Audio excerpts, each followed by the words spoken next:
You're listening to the Joyful Practice for Women Lawyers podcast, episode 250. Welcome to the Joyful Practice for Women Lawyers podcast. I'm your host, Paula Price, lawyer turned certified executive coach. This podcast was created to empower women lawyers just like you to create a life and practice you love.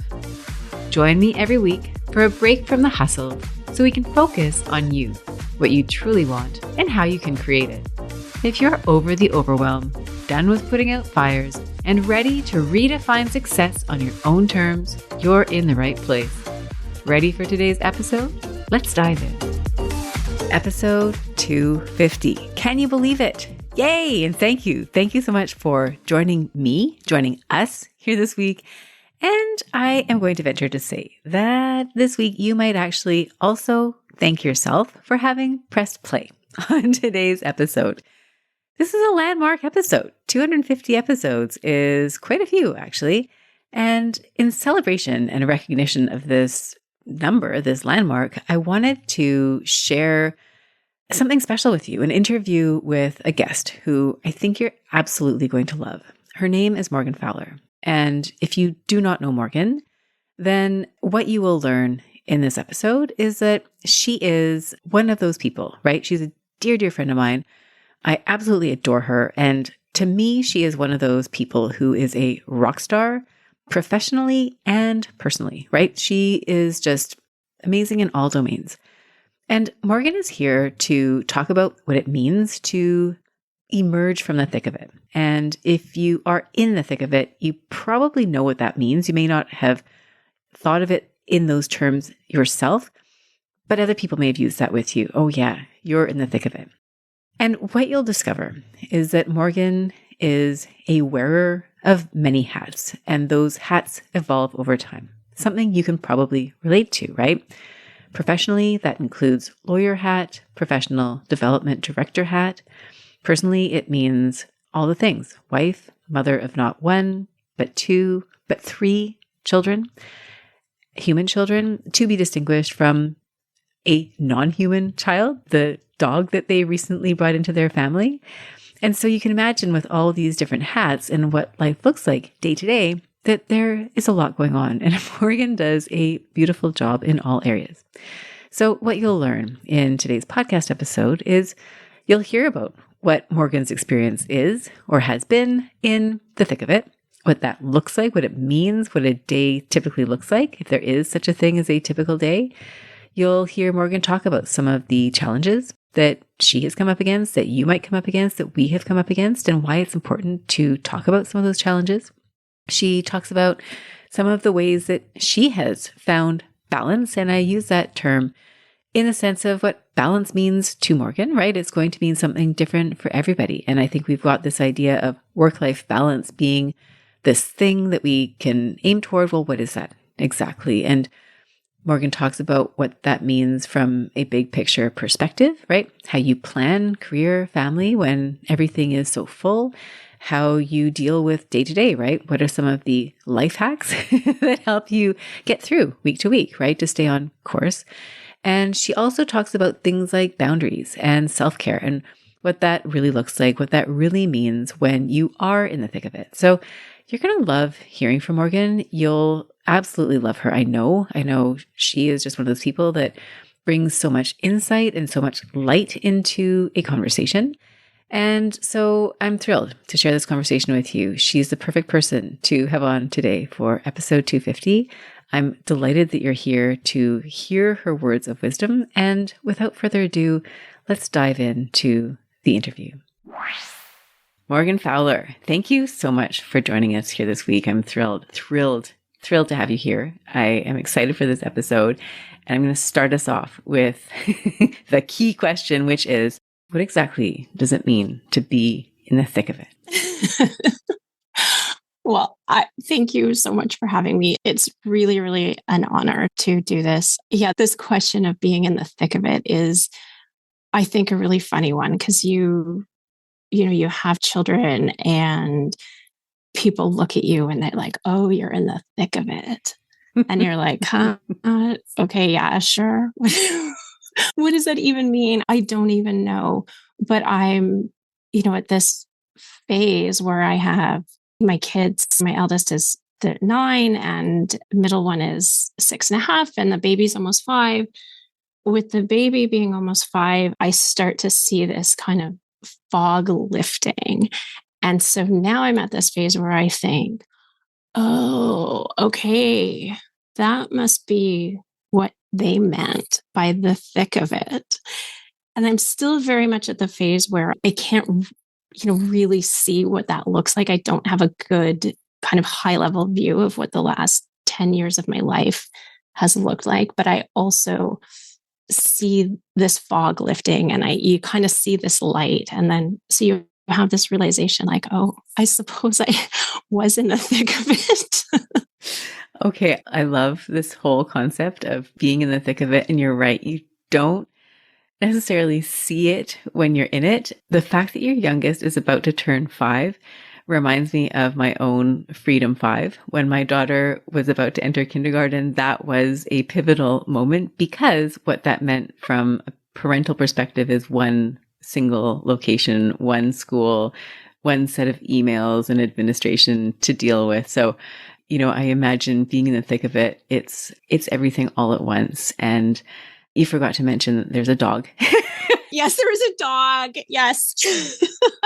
Let's not forget to mention there's a dog in the mix too.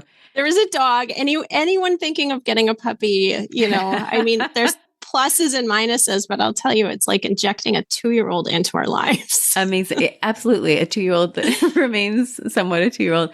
And then this is all against a backdrop of the professional work that you do as well. And so it is really this confluence of all things all at once. And it truly is the thick of it.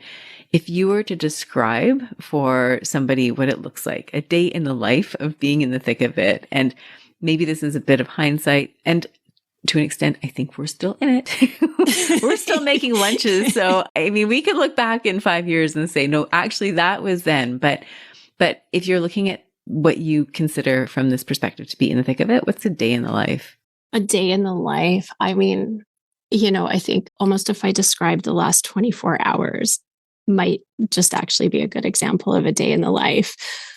My youngest has decided he doesn't want to go to preschool anymore. So it is like an epic fight. He told me that preschool is stupid and all they do is silly crafts. And so I'm having this morning battle every day getting him to school. And it's on top of, the storm that is already the morning, getting the lunches made and get everyone dressed and out the door and walking the dog and all the things.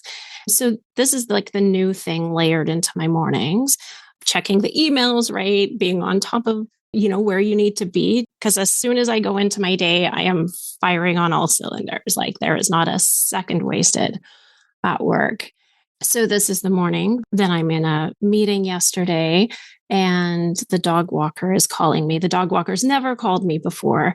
And so I better answer this one. And anyway, he can't find the dog in the house. So then it's calling my husband, who's a commercial litigator, who promised, by the way, I wouldn't talk about him on this podcast. So there was that awkwardness of having to interrupt a meeting with my colleague to take this call that I knew I needed to take.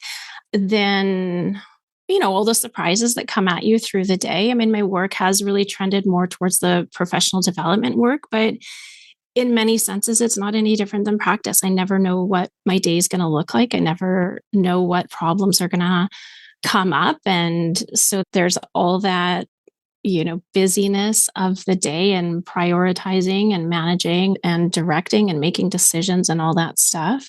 Then in the evening, one kid has a sore throat.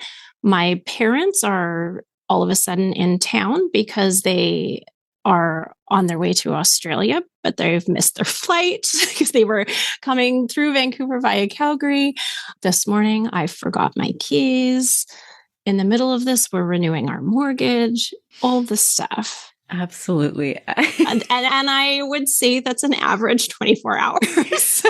So this is the beauty and the reality of it, right? And I love what you've described because it so reflects, right? It so reflects. And I think anyone who is listening right now who is in the thick of it themselves is probably smiling and nodding their head and thinking of their own past 24 hours and thinking, yeah, I'm definitely in the thick of it. Definitely.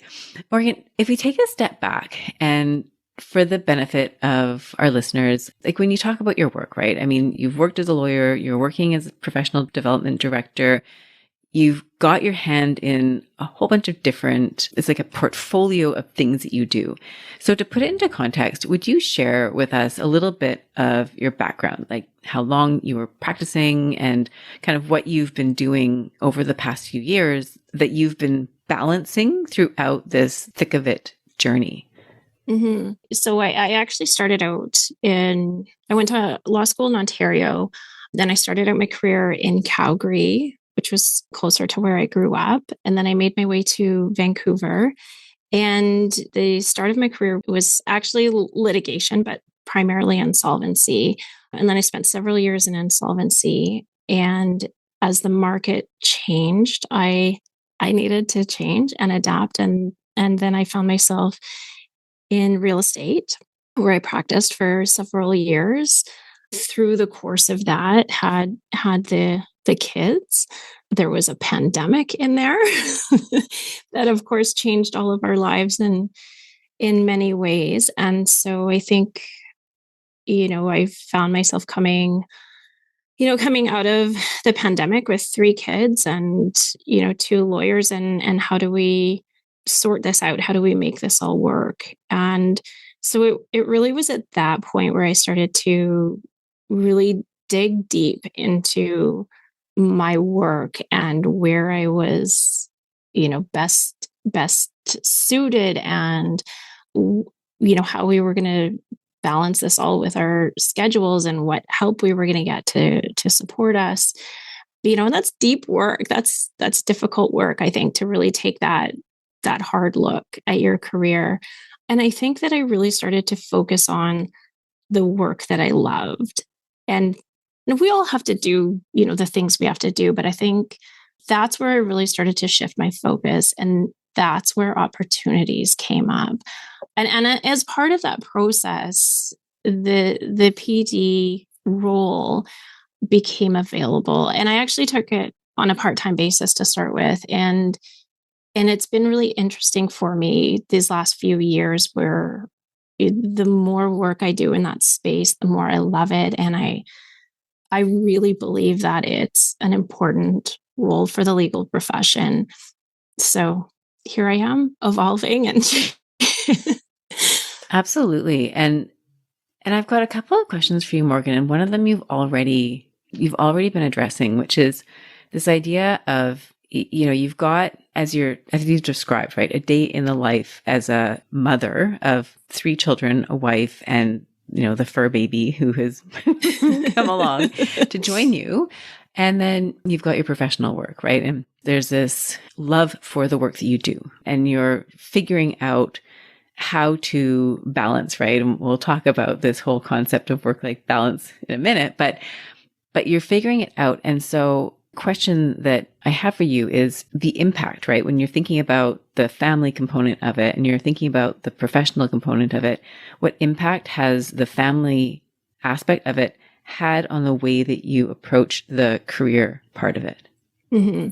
For me, I've always wanted a career. So it wasn't a question of do I work? It was a question of how do I work?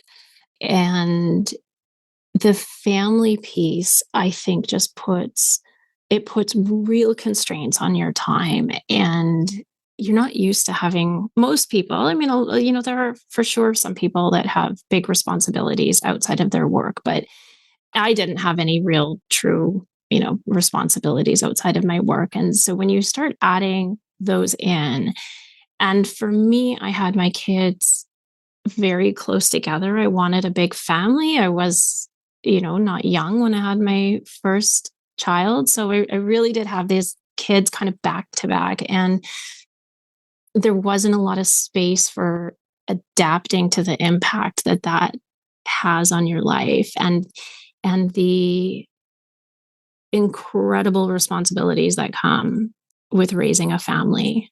I feel that viscerally. And you mentioned at the beginning, 9, 6.5, and 5. So you can imagine, that those are such busy years, right? The physical labor of having children in diapers, literally. And I can't imagine having 3. I've had 2.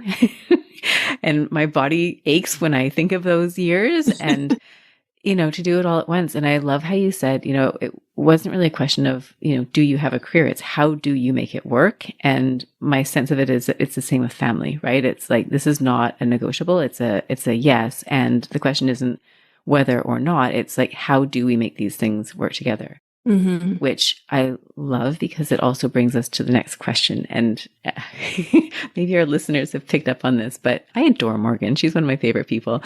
And so we have a lovely friendship outside of our podcast recording. And one of the things Morgan and I have in common is that we live in an area where it's great. I think we both love it. And we're both kind of lots of people in a space that requires efficiency. So neither of us has a warehouse where we get to store all of the unused toys or whatever's. And so some of the things that we've talked about is how to optimize space. And one thing I've learned about Morgan, which I admire and I do not have myself, is a design, a bug or a talent, an interest. I don't know what you want to describe it as, but she'll think about design in an elevated way. And so what I was thinking about for our conversation today is that way of thinking, right? You're looking at a physical space, for example, and there are constraints on the space, and there's 3 small humans, 2 larger humans, 1 furry animal, baby, and you're looking at space and you're thinking, okay, how do I optimize things here? And so my question for you, Morgan, is that design thinking, right? You're thinking of spaces and constraint. You just mentioned with time and constraint, right? There's the family, there's the career. We want both.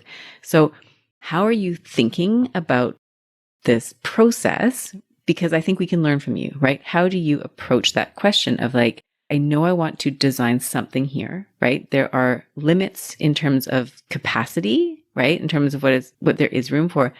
And there's also unlimited potential. Career-wise, family-wise, we know there's unlimited potential. So we're going to have to make some decisions. So how do you approach that process?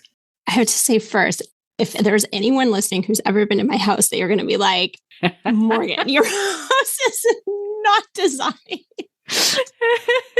So my house is, fairly chaotic for sure. And there are often parents visiting that we also need to squeak into it's 2-bedroom. I have Amazing. 3 kids in 1 room, assuming they're all sleeping in their beds, which they're not, of course. But I love this question because I am someone who very, very much appreciates good design, and I dream about it and I fantasize about it. And I think I have a great imagination about what my space could look like. But I like the question because it is like this container. This is the space. I am stubbornly staying in my neighborhood. I adore where we live, our community. And so, you are in this container and you think about, okay, how do I manipulate these things? What are the elements? What are the things I can change? I would love to do a, top to bottom reno. That's not in the cards, but there's lots of things you can do within it. And so our physical space, I have changed so many ways over the years to make it work for our family. Because, part of the thing about having kids is you're always adapting. Things are always changing. You're always adapting, including, how your house operates. And then the same kind of with time management. I think that was one of the things that I did is I dove deep into time management and, productivity and planning and all those things that I think you can, I don't recommend ignoring it, but I think a lot of people do ignore it until there are these real constraints.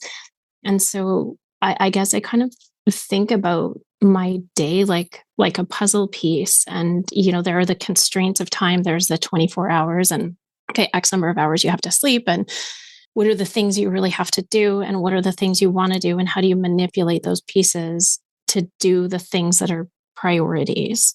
I love that. And I think it's so applicable, right? And I'm like you, what I'm thinking I'm hearing, which is, I think I always paid attention to time, but I don't think I ever really did the level of detailed planning and thinking that I have now done since becoming a parent and having real constraints, right? Like real, like hard deadlines. If you don't pick your child up at 5 o'clock, bad things will happen. Like they will call child services. And so you better figure out how to get there on time. And with that, also balance the deadlines at work and the emails that are coming in and that thing that just dropped on your lap at 4:25 when you need to leave at 4:35. And so when you start to really have to be conscious of the things that are happening day to day, you can't just push dinner plans back from 6:30 to 7. It's like, no, you've actually got to be there.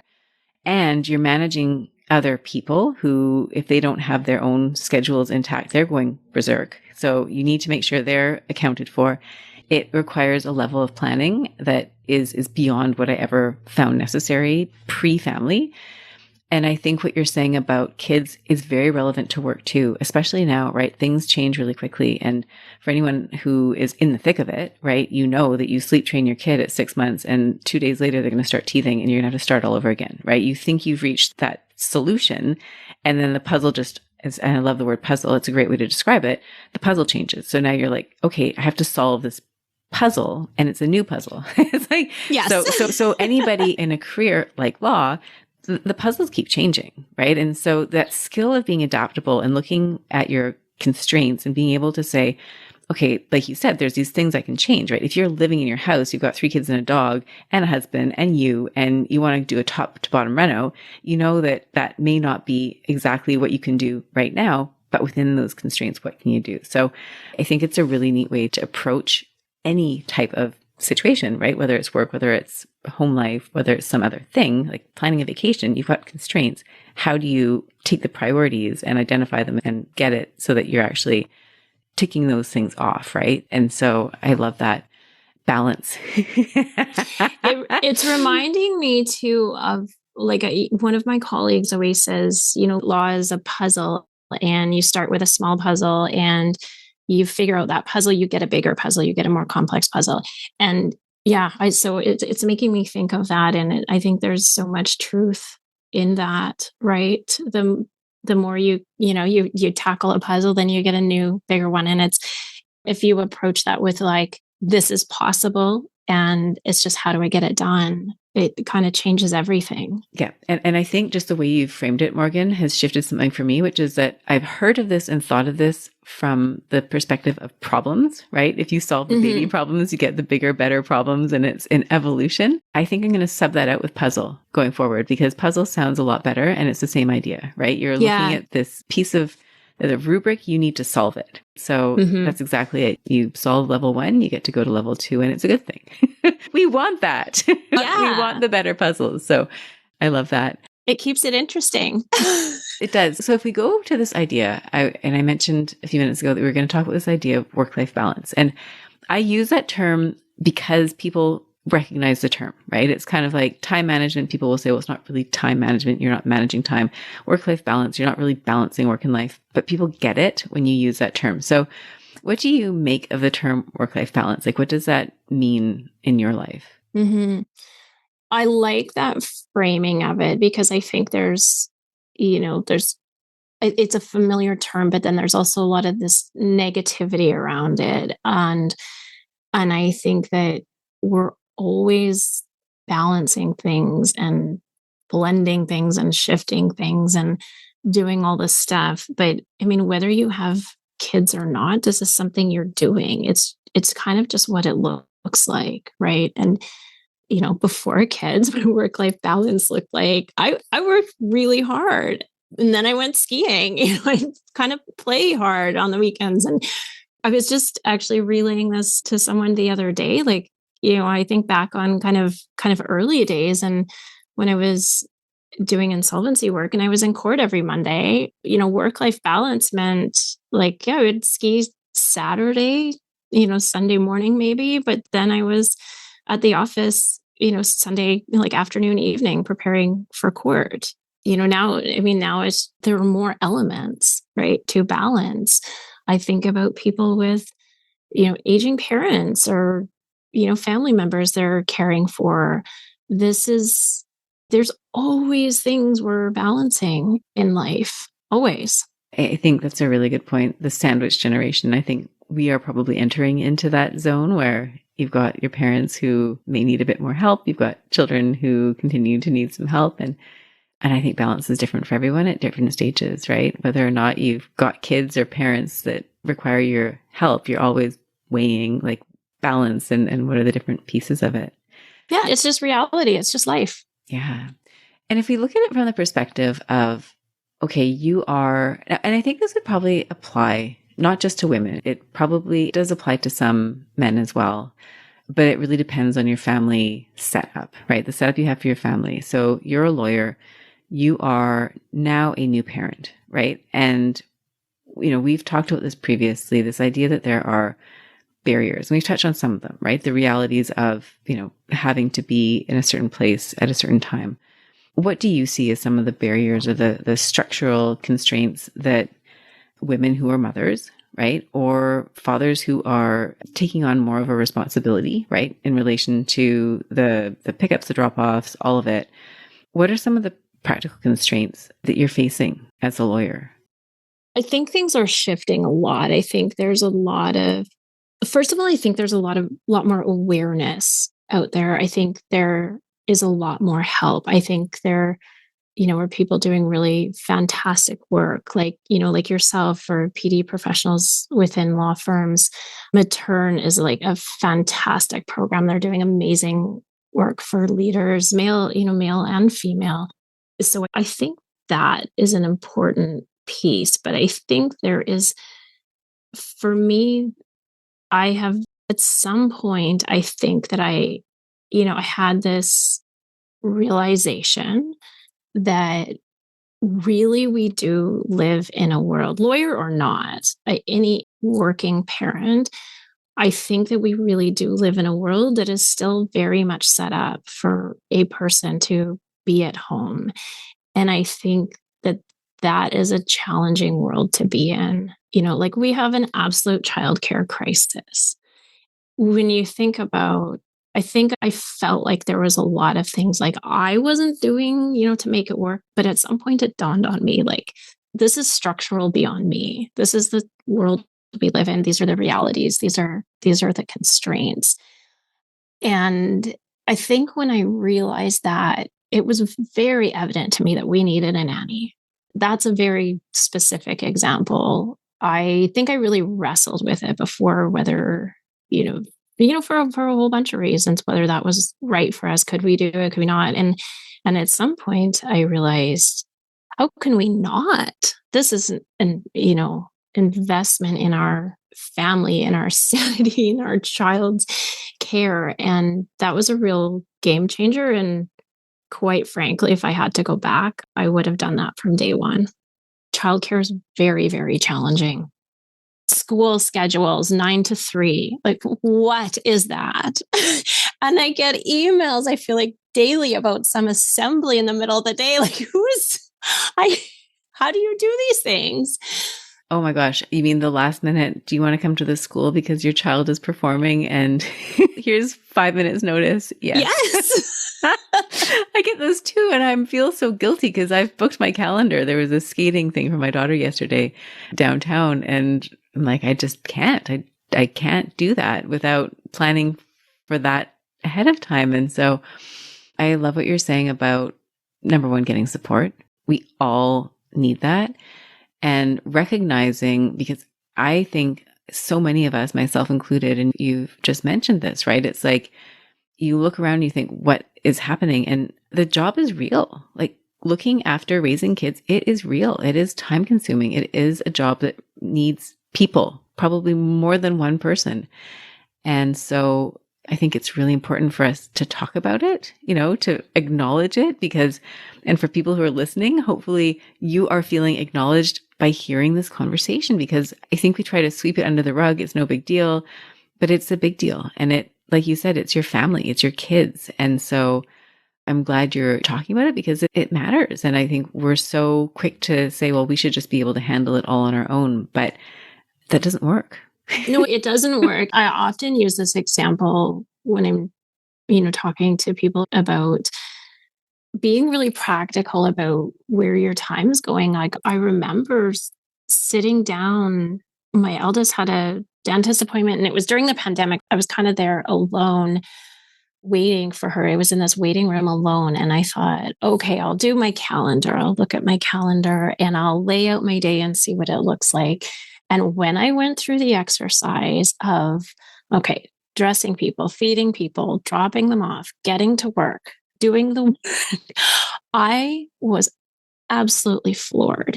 And it all of a sudden became so obvious to me why I couldn't do that. I think there's this kind of creep that happens. Like it's, we don't think about the time it takes to feed ourselves or give ourselves lunch. But in fact, if you look at it, I can't go to the grocery store across the street and grab a salad for lunch without it taking at minimum 15 minutes, right? And probably it's half an hour because then I'll start dawdling around the grocery store thinking, oh, well, I need some grapes and I need that chocolate bar. And right. So I think this, if you can take like that real good, hard look at how your days are consumed and the jobs that need to get done, for me anyway, it became so much more evident about this is, there are these real conflicts and then looking at it and okay, well, what can I delegate? What do I need to do? What do I want to do? And what can you get support with?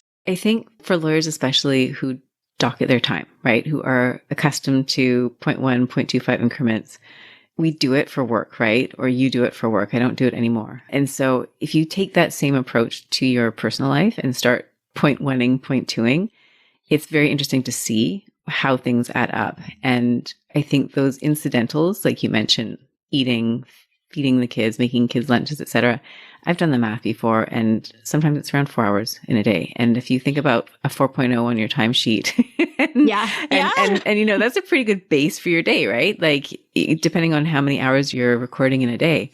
So if you're just skimming that off the top, before you've even sat down to work, like that's a real constraint, right? That's time that's not being devoted to something else. So I think just taking a good, honest look at the amount of time that you're spending and then doing that triage, like, because you can choose to do it. You can say, and I've done that. I've thought, this is a huge time investment and I want to keep doing this because, right, there's something of value here in terms of what it creates in my home. So I want it, but at the same time, I could do this faster and sometimes I will, right? And so for each of us, I think we need to be honest. And sometimes it's that literal transcription of like, what did the day look like? And whoa. First of all, that's a lot. And second of all, what am I choosing to keep for tomorrow? So thank you. And you've led us to kind of the next thing I was hoping to ask you about, which is this sort of practical concept of balance. And the way that I see it, we've got life, like family life, all the things that are kind of family related. We've got career. And then there's the you bucket, right? If you think about your basic health needs, sort of the things that you need to do to be reasonably content as a human. So if you're looking at those different pieces, I'd love for you to share with us some of the practical strategies that you have implemented that you found to be helpful. And I'm going to break it down a little bit. Big picture sort of hacks or like the micro things and then self-care. So, which I know is another term that you don't love. So I'm excited to get to that one. It's kind of like, ooh, what's going to happen? Bigger picture. So in terms of big picture planning, any thoughts there in terms of what strategies are helpful for that big picture type of strategizing? For me, I think a lot about who I want to become because I think it's in these days when you're so tired, your hair's not done, you're in your sweatpants, like you can barely scrape it together to put a suit on and get to work. Shoes. Shoes. Oh my gosh, shoes, right? I have one pair of boots at home, but otherwise all of my shoes are at work. So Smart. If I need to go somewhere straight from home, yeah, guarantee you I'm wearing my black boots because I don't have any high heels at home anymore. But for me, it's been really important to kind of lift myself up out of that. And the way that I do that is I think about who I'm becoming. So you hear things about, like create a character in a movie or create a vision or an alter ego or whatever. But I think if I can picture that person that I want to be down the road, I can think about, okay, her, what does she do? How does she dress? How does she show up? That is really, really helpful for me because I think I attach to that vision, and that keeps me going and keeps me prevented from being bogged down in like whatever's going on in that moment. Kind of gives you that like hope and motivation and all those things. So I think that's on that kind of, really pie in the sky level.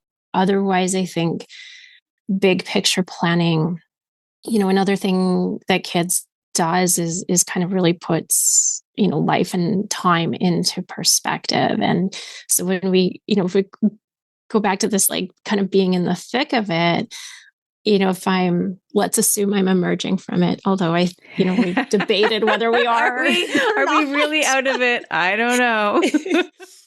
But I think about like my eldest she'll be in university in 10 years, right? That time starts to really, really tick. I'm 44 years old. What does that mean? I have like 20, 25, 30 years left in my career. Like, what do you want to do with that? And so I love those questions, right? Because the time shifts and if I have 20 years or what do I want to do with that? Where do I want to be? And I think that really helps us set those goalposts and aim for those things, work towards those things. On a very practical level with our family, I think very seasonally now. The school year is helpful because there's a rhythm to it and moving with that rhythm. Summer, I try to like embrace summer, enjoy summer. We live in this amazing city, go to the beach. September's insane. It's like it's so I know now that is a busy, busy, busy month. Like not only is it busy with like back to school, but we always have family in town. With my PD role, that's recruiting season, right? So I know that I have to really load up the resources and I have to be really organized.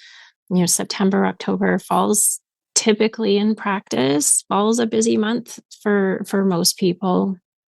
December, then I enjoy it more, right? I take the down days and I don't worry about them anymore, especially like that time between Christmas and New Year's. If you can take that time off, I think take it, and then, spring is busier. So I think seasonally I plan vacations. I actually plan them now rather than just winging them. They're simple. We do the same things over again, but I love having something to look forward to. I'm with you on all of them. I think having that future self, whatever that looks like, the inner mentor, is such a great way for all of us to, I think, channel the best of us, right? We see the best of the best and we can work toward that. I think we're also setting ourselves up, right? The things that we do today, we can think, well, we're kind of helping ourselves out tomorrow, right? When I do the dishes before I go to bed, I get to wake up to a kitchen that's not messy, right? And we can set ourselves up professionally in the same way. So I love that. Yes, doing the things your future self thanks you for. Yeah, she's so happy. She's like, you took care of me. Thank you. And I think also this idea, it reflects the puzzles, right? When you talk about thinking about time, right? There's X number of years where your kids are going to be with you. And like you, my kids are getting older, right? They're now 11 and 13. And so when we look at family vacations, I'm thinking, well, we're not at, ground zero where it's like they're one and we're thinking about, the next 18 years of this, right? It's like we've probably got a handful of years left. So how do we want to make our vacations as family friendly as possible? Because we want our kids to want to go places with us. So what does that look like? Not so much like, where do I want to go? It's like, where do we go together as a family, knowing that this isn't going to happen forever? So I think that seasonality career-wise, okay, if you've got 20, 25, 30, however many years you've got ahead of you, and if you start thinking about that in chunks, right? Like seasons. So I think the way you're breaking it down is really helpful. I think for anyone who's thinking about like, okay, there's this future and it's like looking at a blank calendar day, if you start to put some structure into it, you start to put some constraints into it, the way that you're doing, now you start to see the patterns. Now you start to see, how do I work with the flow as opposed to kind of like fighting it? And so I think it's a really beautiful way of describing it, of illustrating it. And I absolutely love the way you're doing it. And I think we can all learn from that, right? How do you work with the seasons? September's busy. Okay, so I can plan for that. Want to have the vacations in the calendar? We can put those in. So I love all of that. I think it's really, really helpful. In terms of any like hacks, I always love hearing people's hacks, like any kind of sort of in the moment, short term, like how you get through a day, right? Thoughts on what somebody might find helpful if they're kind of like, oh my gosh, how do I do this? I think the mental load, the invisible labor, like that is enormous. And there is more talk about it now, but there is not enough. And I think that tactics to deal with that mental load are so, so, so crucial.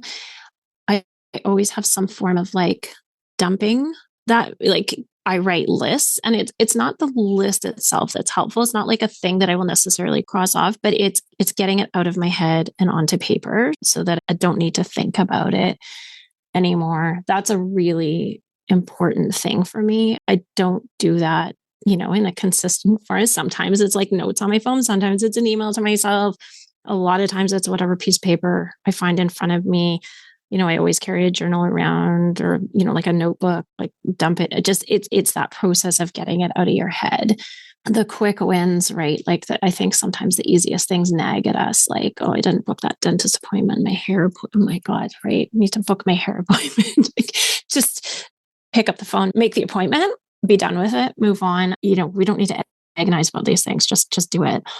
Paying the bills, the concept of batching your work, I really, really love. And it's something I think about so much. And I think is so applicable to a law practice. And there's, as much as things kind of come at us all the time, there are many things that don't need to be done urgently. We can put those to the side, batch them, deal with them all at once. We're more efficient. We get it done, like, billing, for example, right? That's kind of an easy way. So I think that another kind of hack, I guess I did, is I got two phones. So I have a work phone and a personal phone. It's a bit annoying to carry around two phones, but in terms of breaking that kind of mental load, I find it very, very helpful. Like the people who really need me have my cell phone. And so I have that comfort that anyone who would really need to get a hold of me has my cell number, and they can reach me if they need to. But I don't need to go to gym class with my work phone, right? On a Saturday morning like that. That's not necessary. So I think that's been a really big help for me. Other hacks. Oh yeah. Surrounding myself by amazing people. I think that's been a really important thing, finding incredible role models, people with fantastic careers, but also fantastic family lives, and, people who love what they do. That's really, really, really powerful. And I would say I do that like kind of in real life and online, right? There are people I don't know, but I follow on Instagram because I really admire them. Yeah, I know there's a few. I love all the hacks, including the last one. Who are you surrounding yourself with? Because that's going to make such a big difference, right? If you're surrounded by people who are positive in the sense that they help you feel good, right? You admire them, they inspire you. It's such a different energy to bring into the day versus like the opposite of that, right? This is terrible. I can't do this. And so seeing examples of what works and then being able to follow is amazing. I just want to circle back. I love I'm a working memory kind of person.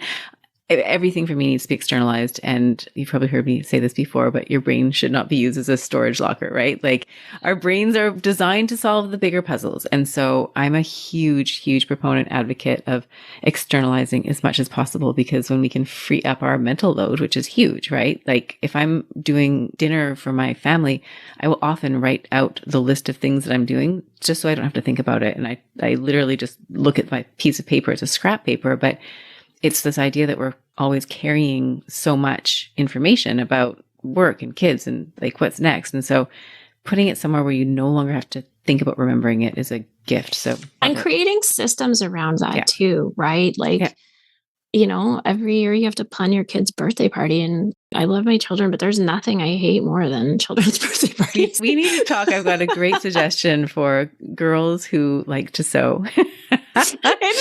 It's really good. Amazing. And definitely, okay, totally off topic. Okay, or not. I don't know. Self-care and boundaries. Those are terms that we hear, kind of like work-life balance. And we've talked a little bit about your thoughts on that. So in terms of what that actually means though, for you, like first of all, the terms themselves, what you make of them, and then any thoughts on how you do that for yourself, how you care for yourself, how you set the limits in terms of what you choose to take on and not. I mean, in terms of self-care, I don't love the term. I think it's important, but I don't love the term because I think for me, I feel a lot of pressure around it. And especially when the kids are little, people are like, go for date night, go for a massage. And I'm like, oh my God, like, I don't want to do all the work that I need to do to go do the thing that I don't really think going to enjoy, and then boundaries. What I don't like about that word is it implies this really hard line between spaces. And I think that we have, constraints and real obligations. Like someone has to pick up the kid at 5, right? Someone has to manage this client problem or whatever, right? We have really important things we have to do in our lives. But I think boundaries often implies this like total separation, which is very challenging in the modern world. And I think we're doing this to create space to take care of ourselves, right? And one of the analogies I love so much is the idea of a vase. And if you fill the vase and you keep filling it, all that's going to happen is it's going to overflow and there's going to be, water spilling everywhere. But if you don't fill the vase, and it's going to shatter if it tips, like it's going to absolutely shatter. And I think that's a really great analogy for how we take care of ourselves and how do we fill up so that we can give. Everyone gives a lot. I think women especially, we really give a lot in all of the spaces in our lives. And so I really love that analogy. And I think about like on a daily, moment to moment basis, what do I need to build myself up today so that I can keep giving? Sometimes it's exercise. Exercise might be a walk. It might be doing 5 minutes of weights in my bedroom. Maybe it's going to yoga class. Maybe it's going for a massage. I haven't been for a massage in a really long time. I'm sure it would change my life, but but sometimes it's focusing on work. So, getting a babysitter and focusing on the work thing. It can be, I think sleep is such a big thing and something we don't talk about enough. For me, sleep is number one priority, trying to make sure everyone's getting enough sleep. And so for me, sometimes that means like sleeping in a bit. It's usually like not that much because but it's not forcing myself to get up at 6 to do the lunches and the things, right? It's maybe sleeping a bit longer. So I just think about what I need on a daily moment to moment basis so that I can keep going, keep giving. I think it's such a great way of looking at self-care because I don't like the idea of we'll just go get a massage and have a date night and take a vacation and go to the spa. And you're like, how? Like realistically, who's going to look after the kids? Like then I come back to this explosion at home. Yes. And that's not really worth the price of the thing that was supposed to be so caring for oneself. And I think just being realistic about filling your vase when you're at this stage of life is very different potentially from what it will be in 5 years, 10 years even, and covering the basics, right? And this is for everyone. I mean, this is for lawyers who don't have kids and who aren't able to get away from their desk for long enough to go for a walk. Like it really does start with the basics. And,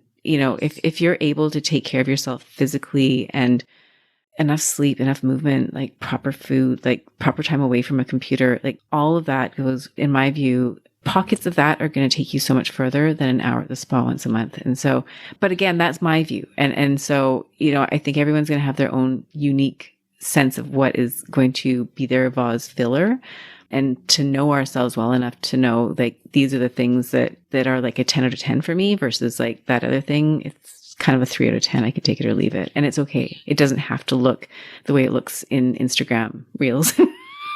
Their version of self-care is often like, no. No, yes. Not, I don't have the time, and it doesn't really mean that much. Morgan, I have like a million more questions for you, but we are in a very meta way coming to the end of our time together. So I'm going to have one last question for you. And I know like everyone listening is just enjoying this as much as I am hearing from you. So if you were, let's take yourself to that place, right? You've talked about kind of going into the future. And if you were to put yourself, I don't know, however many years out ahead and to look back, or if you were standing where you are now, right? And looking at maybe 5 years ago, right? Where, you're really just like, your kids are like still in diapers and it's like that zone.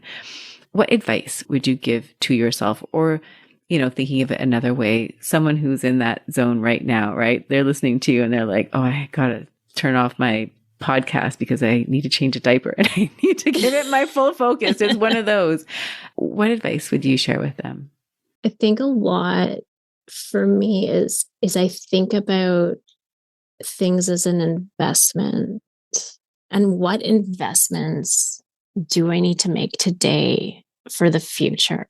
And I love that way of thinking because it's building and growing and changing, and we're always doing that. I think that just motherhood is like this really rude shock, and you are launched into this identity shift, but we are constantly evolving and changing and going through these identity shifts in our life. And so thinking about things from a place of, okay, what do I do today to invest in my future, in our family's future? I like that way of thinking because it's a nice way to frame it. And I think different answers come versus trying to do what you think you're supposed to do, or, trying to do it all. I love it. I've never heard it phrased that way before. And I think that's exactly right. I think it's investing in the things that you care about the most. And I just love that. And I think it's such a beautiful way for us to wrap up our conversation today. So thank you, Morgan, for investing in us today. Well, thank you for listening. If anyone's still around. It has been an amazing, amazing conversation. Thank you so much. And conversation to be continued. Thank you again. Hey, are you still there? It's me, Paula. I said you would thank yourself, right? That was great. Morgan is amazing. And I'm so glad that you had the chance to hear from her. And if you're in the thick of it, we've been there. And I would love for you to just feel like supported and validated from hearing this episode. And if you know someone who you think would benefit from hearing this message, please do share it with them. All right. Thank you so much. And I look forward to reconnecting with you again next week for episode 251. Bye for now. If you enjoyed today's show and don't want to miss an episode, subscribe and follow the show wherever you listen to your podcasts. If you haven't already, please leave a rating and review. Your feedback will help me create a podcast that's tailored to your needs and goes straight to the heart of what matters to you. Thank you for listening to this episode of the Joyful Practice for Women Lawyers podcast. If you want more information, visit www.thejoyfulpractice.com. See you next week.